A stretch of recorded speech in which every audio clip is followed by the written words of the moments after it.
Hi ga! Kung ikaw ngayon ay may bakery or may balak pa na mag-bakery. Kaya yung ating recipe ngayon ay pwede mo itong pangdagdag sa iyong mga recipe at pwede mo din itong pangsimula. Kaya tara na. So ito yung mga ingredients natin. Asukal, asin, vanilla extract at margarine. Pagsamasamahin lang natin yan sa ating mixing bowl. At ang gagawin ko lang muna dito ay durugin ko yung margarine dito sa ating asukal. At dito nga mga ga ay naglagay ako dito ng tubig. Hindi lang na-on yung ating camera. At haluin lang ng mabuti at nang halos matunaw yung asukal bago maglagay ng harina. Third class flour yung gagamitin natin ngayon at maglagay tayo dito ng 3 tablespoon na baking powder. Yung mga sukat ng ating mga ingredients ay nasa caption lang natin. At sa paghalo dito mga gay, pasensya na kayo, kailangan ko itong gawin basta malinis lang yung ating kamay. Para maganda talaga yung pag-well combine ng mga ingredients natin para hindi kumunat yung ating mixture. At kailangan lang natin dito ng matibay na piping bag. At ito nga, gumamit ako ng katsa ng ating mga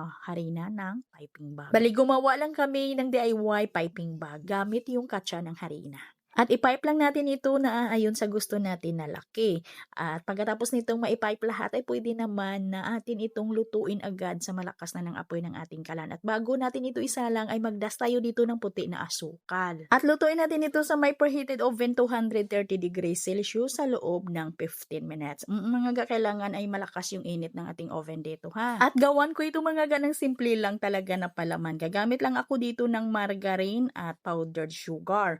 Pwede kayong gagamit dito ng butter, pwedeng refrigerated margarine. Ako margarine or ordinary margarine lang yung gamit. At batihin ko lang ho yan para mag-well combine yung ating margarine at saka powdered sugar. Noon mga ga, ito yung kadalasan ng mga tinapay na makikita natin sa mga bakery. Pero ngayon parang madalang na lang ito kasi sa sobrang mahal nga ng ating asukal na ngayon. Pero itong recipe na ito, kahit mataas yung asukal na kailangan natin dito, ay sigurado naman tayo na ito ay pang matagalan. Matagal talagang masira. At yung nakikita ninyo na kulay chocolate, yung ating palaman diyan, ay same lang yan ga, ay naglagay lang ako ng flavor chocolate. At sana may natutunan at hanggang dito lang yung ating video. Maraming salamat sa panonood at bye-bye!